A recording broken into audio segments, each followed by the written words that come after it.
Want to see the David fight. I think David is a heavyweight, and I think David's legacy is he actually needs to move up, and Usyk would be like the fight that would like give him the type of recognition that he needs. He needs to stop trying to suck down and beat up on smaller men. His legacy is a heavyweight. Crawford, he can do whatever he wants now. If he wanted to retire, he can do that, and if he wanted to just pick easy fights to pad the stats some more, he can do that too. We already know that Charlo's probably wouldn't stand a chance against him. Nobody else who's a big name at 160 or whatever. He don't need to go back down no more. That's a waste of time, and it's also bad on his body too. We saw what happened. David Benavidez didn't hold back when asked about Terence Crawford's shocking win over Canelo Alvarez. David, Crawford will fight you if he beats Canelo.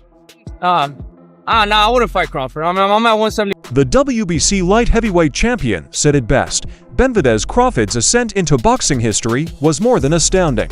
It demonstrated that the Omaha native had joined the ranks of the all-time greats. Fans quickly agreed that this was the right way to describe Crawford's performance. Many people thought that moving up 3/8 of a category would be too much of a task for Crawford when he fought Canelo earlier this month. But he shocked the sport by beating Canelo to become the undisputed super middleweight champion. The game took place in Las Vegas at Allegiant Stadium.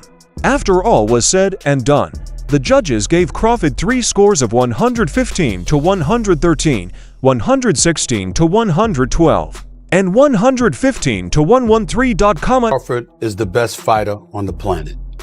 Pound for pound, he's that dude. In this 4-belt era, he is now the undisputed world champion 3 times over. 140 pounds, 147, now 168 pounds, claiming all the belts. You don't see people doing that very often.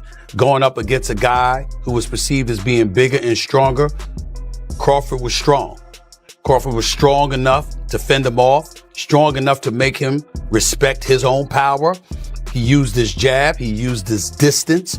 He had poise in the ring, he wasn't rattled. He backed up and moved when necessary and kept us different. He exchanged enough to gain respect when necessary.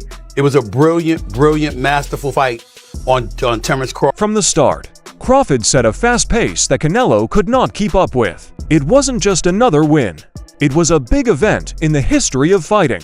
Crawford made a name for himself by becoming the first man boxer to hold undisputed titles in 3 weight classes. The Omaha fighter put on what might have been his best professional show when he was 37 years old. It was made clear by Benavidez, who was a world champion who had never lost, that Crawford's feet belonged in the discussion about who is the greatest. It has never been done before in boxing history for someone to move up in weight classes and beat one of the best boxers of all time.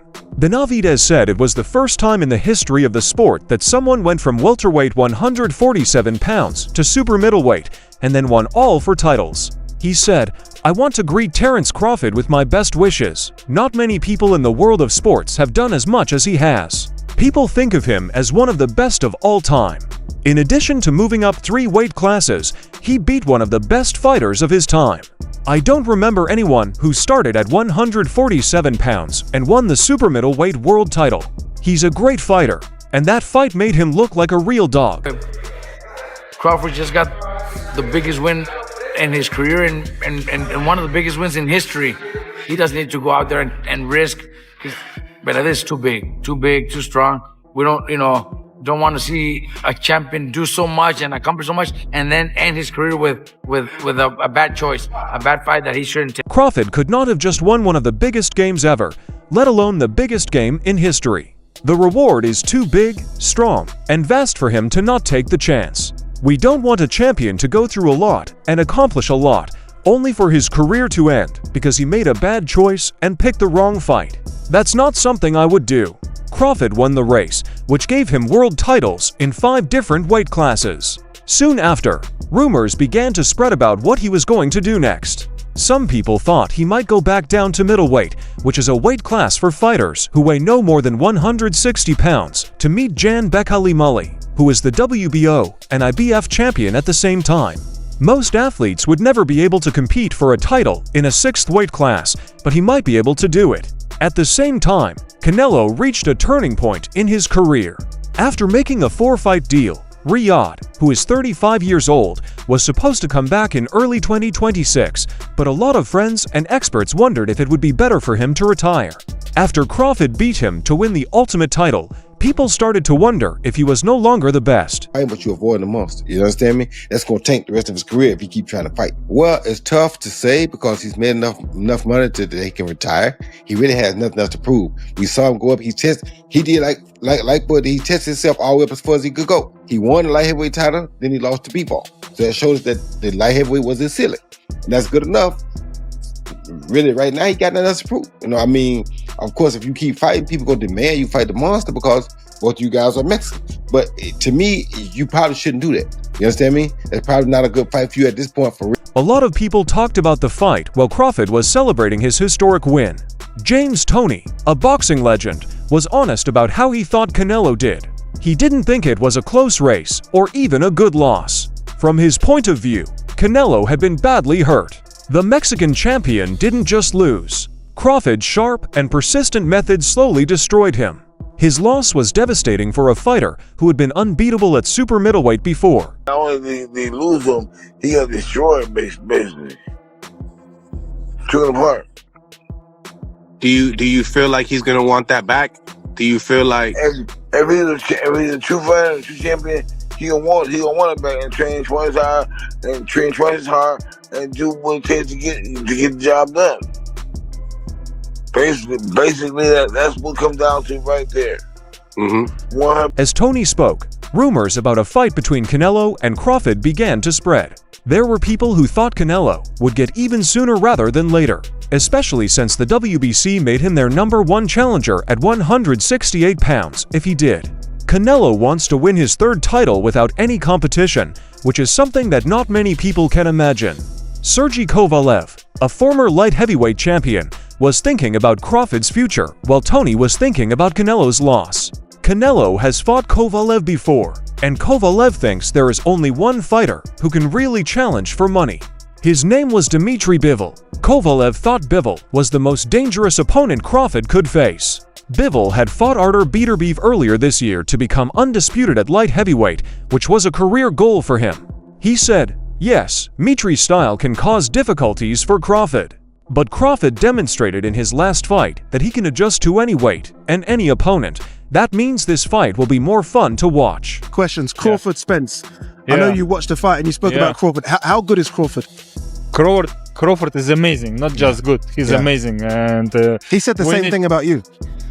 Thank you, Terence. But I think he should be in the book for really? Is that good? How to learn boxing, you know? Really? He's a very good fighter. Yeah, I like to watch his fights. Pound for pound #1? Yeah, probably he is now because he is undisputed champion in 2 weight classes. And it's crazy.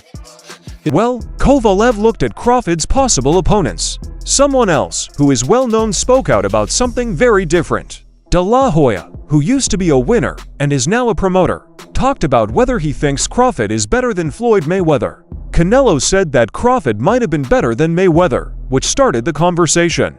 De La Hoya wasn't convinced, though. He thought Mayweather was much better. He brought up Mayweather's fight with Canelo and said that Flo totally beat the young Mexican. De La Hoya said that Mayweather didn't make many clean shots that night, but the fact that he was so comfortable winning showed how good he was at his craft. De Hoya thought Mayweather's skills were much better than Crawford's because Crawford might have been more bold than flexible. Because Canelo after the fight said that Crawford was way better than Floyd. You know Crawford, you know Canelo, you know Floyd. What do you think? Who would win in a fight? My man. I have to disagree because Floyd Mayweather toyed with Canelo. Like, he literally toyed with him. He didn't get hit at all. Not one time. And Crawford, yeah, he's more of a fighter, boxer. Mayweather's more of a boxer. But I have to disagree. I think Mayweather is much more superior than Crawford. Not just because he beat me and it was a close fight, whatever, or that I stepped in the ring with Mayweather, but I really feel that technically Mayweather's This comparison brought up again one of the most talked about topics in boxing. Who is the best of each generation? Mayweather became famous for being the best at defense and strategy. He won titles in 5 different weight classes and never lost a fight. Crawford's career, on the other hand, has been built on being flexible, tough, and able to dominate various weight classes. The real question of who was better may never be answered, but it did show how unique Crawford's career was. Better out of those two, Crawford or Mayweather? I think Crawford is better, bigger. Like he's actually he moved in weight class, and I would say Crawford is a better fight all around fighter. Mayweather's really good too, though. You can't knock him as well. He's very talented. It would have been a tough fight, but I think Crawford would have the edge over Mayweather because of the long arms and because he's bigger. You know what I'm saying? And he would have kept him at bay. It would have been hard for Mayweather to counter, maybe. But Mayweather's definitely a technician. I mean, like Crawford said, Mayweather has his era. Even when people are talking about how great someone is, the future of Mayweather's personal life is once again being talked about. Mayweather stopped fighting after beating Conor McGregor in 2017, but he hasn't given up the sport completely. Boxing expert Den Raphael chimed in, saying that if Mayweather comes back, it won't be against the best. He thought Mayweather would fight safer, less dangerous opponents instead, so he could keep his perfect 5-0-0 record. Raphael wasn't excited about Mayweather's possible return. He didn't really want to see the icon fight outside of his big matches or silly events. He was so boring that he didn't even care about rumors that he might fight Manny Pacquiao. Many of his fans agreed with him, saying that Mayweather's career should be remembered for what it was really about, not for pointless comebacks. Obviously, is that Manny was out of the ring for a lot less time than Floyd Mayweather was. That's significant. I mean, I hope this doesn't lead to some stupid discussion of doing a rematch between Floyd and Manny, because that I have like literally less than zero interest in that. I remember what you said. I can't remember the word you said, but you said you'd rather set yourself up fight than watch that rematch. Exactly. I mean, I would say right now it's idle talk, and Floyd like spitballing, seeing what's out there.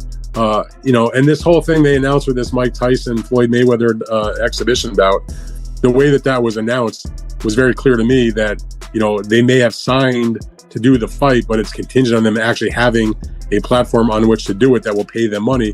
And I don't think they have a deal yet for anybody to show it. So it's still a matter of if that actually will take place. So I'll believe it when I see it. And frankly, I don't see there being a lot of interest in that.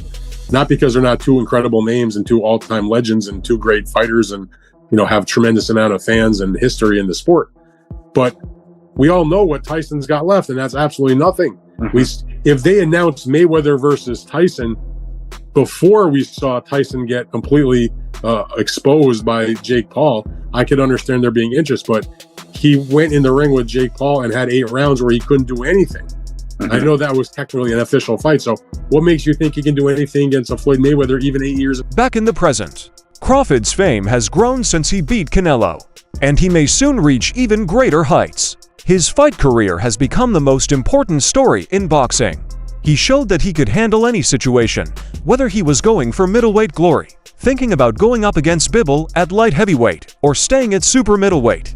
At the same time, Canelo had to make choices about his reputation. After years of dominance for a fighter who had done so much, would he try to rebuild at 168 pounds, get back at Crawford, or finally quit the sport? It was as heavy as any fight to decide whether to keep going. Canelo retired. I don't think he will, though. He's got a multi-fight deal with Turki Al-Sheikh. It's a lot of money on the table, and he's a proud champion. So I could understand him not wanting to end on that note. But you can see Canelo getting older, and I'm not just talking about ring. I mean, you can see it in his face. For the Netflix special behind the scenes, you kind of see the age, you see the wear and tear. The man has been fighting as a professional since he was 15 years old. 20 years. He's got over. Yeah, it's a long time to be getting hit with 8-ounce and 10-ounce gloves. Even if you take it well, and oftentimes the guys that take it well, they show it more. Because I'm absorbing a lot of shots and you giving me praise for absorbing them shots, but them shots take a toll. I don't know how much longer he should keep fighting, and it's not because he can't fight anymore. Still one of the best fighters in the world. But you get into the hunger conversation. You get into the total punishment that you got to add that stuff up. when you start getting older, like, okay, man, you know, do I still need to do this? He doesn't need to do it other than just his love for it, because his mantra is no boxing, no life. So I don't know if he's going to be able to walk away right now. His legacy is secure. I think he's one of the greatest Mexican fighters that has ever done it. I think he's in the great category and conversation. We can break down a resume another day, but I think that given the way that he fought and given the way that he bowed out, I think you just got to just leave it right there and give him his respect. I would like to see him maybe take 1 or 2 more and call it a day, go enjoy the fruits of his labor. The praise from Benavidez was overwhelming, and Tony's criticism was sharp. Kovalev moved slowly, and Loa made an interesting parallel. Lastly, Rafael said he had doubts about Mayweather. People in the boxing world had a lot to say about Crawford's amazing performance. Each point of view shed light on a different aspect of the sport, painting a picture of a sport in change, where old heroes are being called into question and new stars are being crowned. Terence Crawford was the one who made everything happen. A fighter was once scolded for not having any strong opponents. People now agree that he was one of the best fighters ever. His name went down in history even more with each division he won and winner he beat. How far he was willing to go was the only question left.